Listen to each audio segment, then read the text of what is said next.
આ જગ્યાઓ છોડતી વખતે ભૂલથી પણ પાછળ જોવાની ભૂલ ન કરતા. આવી શકે છે કંગાળી.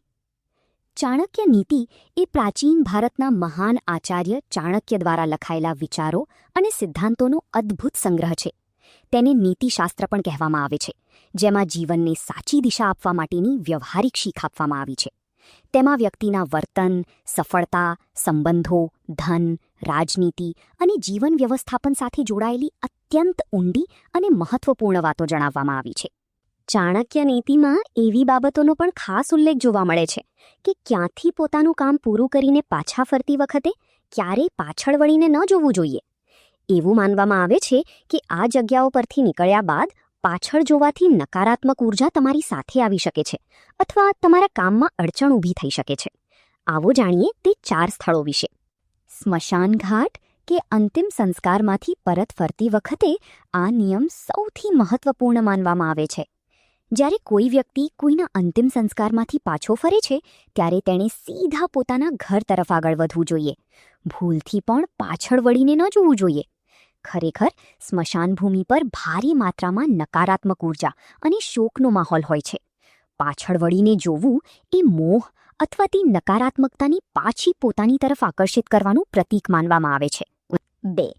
કોઈને ઉધાર અથવા મદદ આપીને પાછા ફર્યા પછી.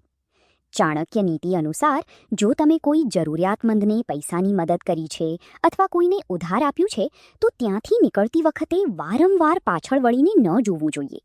પાછળ વળીને જોવું એ દર્શાવે છે કે તમારા મનમાં તે ધનને લઈને હજુ પણ શંકા, લાલચ અથવા પસ્તાવો છે. દાન કે મદદ એ જ શ્રેષ્ઠ છે જે આપીને ભૂલી જવામાં આવે. 3. કોર્ટ કચેરી કે વિવાદિત સ્થળેથી નીકળતી વખતે. જો તમે કોઈ કાનૂની મામલા, કોર્ટ કચેરીના કામ અથવા કોઈ મોટા વિવાદને ઉકેલીને પાછા ફરી રહ્યા છો તો પણ તમારે પાછળ ન વળવું જોઈએ.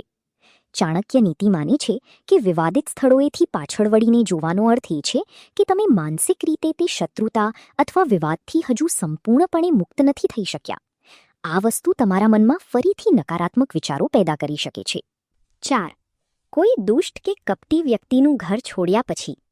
જ્યારે તમે કોઈ એવી વ્યક્તિનું ઘર કે સંગત છોડી રહ્યા છો જે સ્વભાવે દુષ્ટ, ઈર્ષાળુ અથવા કપટી છે તો ત્યાંથી નીકળ્યા પછી ક્યારેય પાછળ વળીને ન જુઓ. આચાર્ય ચાણક્ય કહે છે કે દુર્જન વ્યક્તિનો સાથ જેટલી જલ્દી અને સરળતાથી છૂટી જાય તેટલું જ તમારા માટે સારું છે. પાછળ વળીને જોવું એ તે દુર્જન પ્રત્યેના અનિચ્છનીય જોડાણ અથવા નબળાઈને દર્શાવે છે, જેનાથી ભવિષ્યમાં તે તમને ફરીથી નુકસાન પહોંચાડી શકે છે.